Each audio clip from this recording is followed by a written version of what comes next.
Так, привет всем, дорогие друзья.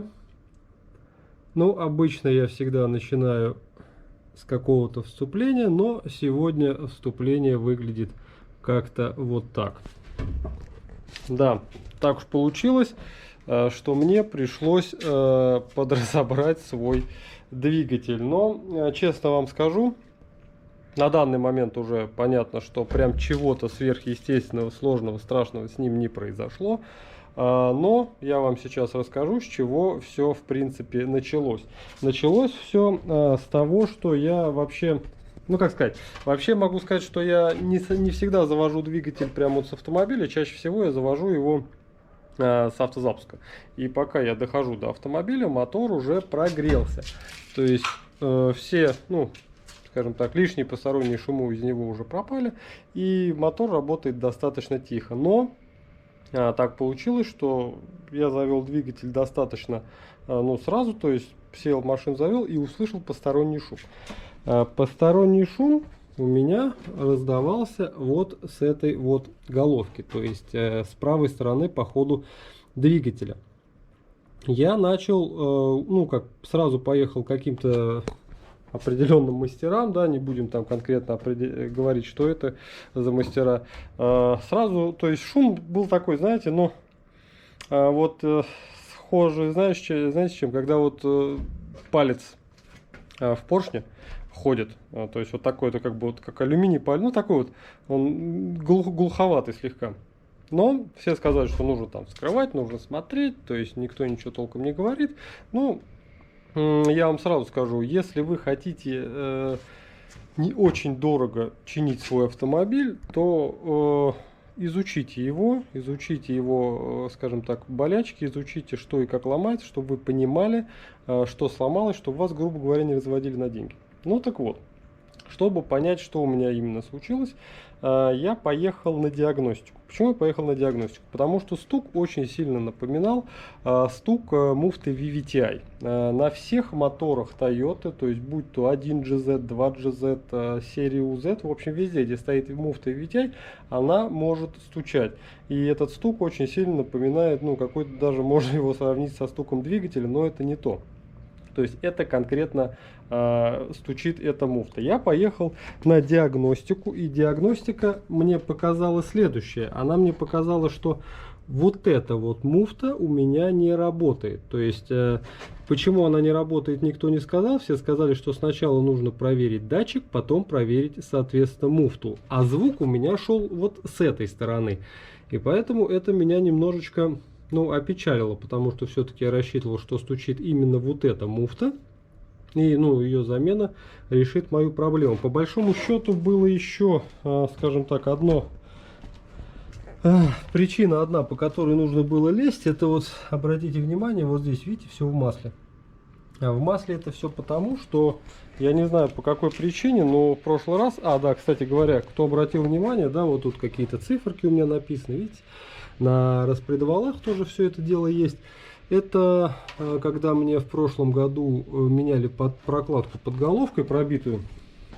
То есть это все дело, соответственно, нумеровалось. То есть, ну, в этом нет ничего такого страшного. Итак, у меня начал потеть сальник коленвала коренной, и это грозило, ну, многими вариантами, ну, как минимум, мог начать разъедаться шкив коленвала, который у меня стоит новый, и сам ремень, потому что вместе с песком, вместе с маслом это все дело раскидывается, попадает на резиновые элементы, и, соответственно, резина начинает разъедаться, а резина от масла разъедается.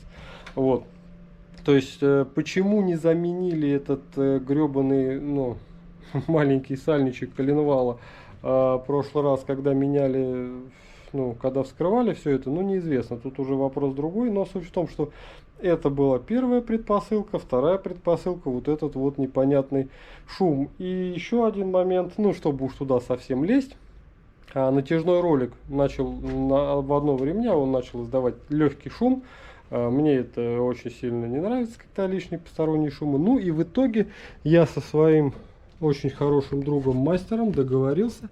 Вот он у меня в гараже, начал все это дело разбирать. Я приобрел, во-первых, одну муфту на всякий пожарный, датчик. Но, к сожалению, датчик я приобрел один. Почему? Ну, я думал, что так как вот эта муфта не работает, ну, по, скажем так, по определенному моменту, по не то, что она 100% не работает, еще не проверен, но по диагностике, то, скорее всего, и датчик сначала нужно проверить, работает он или нет. То есть я купил одну муфту и один датчик. Ну, датчики у них, кто не знает, разные, левый и правый. Они отличаются креплениями. То есть датчики совершенно одинаковые. Можно заколхозить крепление и поставить, грубо говоря, левый на правый. То есть датчики сами по себе не отличаются, отличаются их крепления. Итак, начался у нас процесс разбора. Да, кстати говоря, для информации, вот через это вот окошечко на лобовой крышке можно посмотреть, насколько вышел у вас ваш натяжитель цепи. Вот он находится здесь, то есть по нему можно, в общем-то, оценить, насколько цепь растянута. Но мы начали разбирать, скажем так, во время разбора увидели вот такой вот момент. Вот обратите внимание, видите, вот здесь вот этот вот натяжитель, вот я пальцем показываю, на нем нету башмачка пластикового. Вот здесь, обратите внимание, он есть. Вот он. И когда мы это все дело сняли, мы поняли, что, ну, скорее всего, этот звук, который шел вот отсюда. То есть, ну, это, еще раз говорю, это такой, пока это еще не точно, но, блин, я на это очень сильно надеюсь, что именно вот это вот вызвало этот звук, который меня так сильно, ну, я могу сказать, он меня все-таки напугал чуть-чуть. Потом, обратите внимание, натяжитель цепи, он вылез уже практически наполовину. То есть, ну, цепь не совсем уж растянута, но немножечко уже подизношена. И посмотрев на всю эту вот дружную картину, я понял, что, ну, скорее всего, точно покупать вот этот натяжитель. Один натяжитель отдельно стоит порядка 4000 рублей. Я решил сделать по-другому. Я решил купить комплект. Масумовский комплект. Ну, кому Масума, кому Масума, кто как его называет. Вот. В него входит, вот, честно сказать, распаковывать пока не стал. Ну, короче, в него входят две маленькие цепи. Вот они. Вот она, одна цепочка. Башмачки. Все вот эти вот обводные. В него входят все звездочки. Ну и, соответственно, две большие цепочки. Так, кстати говоря, вот сальничек.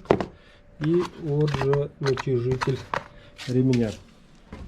То есть, чтобы вы понимали, вот эта цепь большая, вот она одна. Вот такие две маленькие цепочки. Вот эти вот этот башмак, который обводной, маленькие. И вот эти два, которые по краям. Это все входит в этот комплект. Дабы не заморачиваться, я просто решил обслужить полностью двигатель. Потом, когда мы снимем все это дело, я сравню две цепочки, я посмотрю, насколько относительно, относительно новой цепи вытянута моя цепь. Могу сказать сразу, что 200 тысяч эту цепь точно никто не трогал. Но это есть проверенная информация. Что происходило до этого, никто не знает. Не могу я сказать об этом. То есть сказать достоверную информацию. Поэтому на данный момент все выглядит вот так. По мере того, как мы будем все это делать, я сниму дальнейшее видео. Пока все вот на данном этапе. И да, кстати говоря, для тех, кто забыл, напоминаю, кто не знал, говорю, всегда есть продажи задней подкрылки на 120 прадик и дневные ходовые огни. Ну, дневные ходовые огни выглядят вот так. То есть, я считаю, самый подходящий, самый адекватный ходовой огонь, то есть новые в отличном состоянии в коробочке упаковочке. Если вдруг что-то кому-то интересно, обращайтесь, без проблем, выйду на связь, отправлю в любой регион. Ну, по двигателю пока все. Если вдруг у кого-то есть какие-то вопросы, может быть, у кого-то есть какие-то предложения, кто-то что-то может подсказать из нормального, пожалуйста, пишите, буду очень рад полезной информации. Вот пока так, продолжение следует. На этом пока все. Всем пока.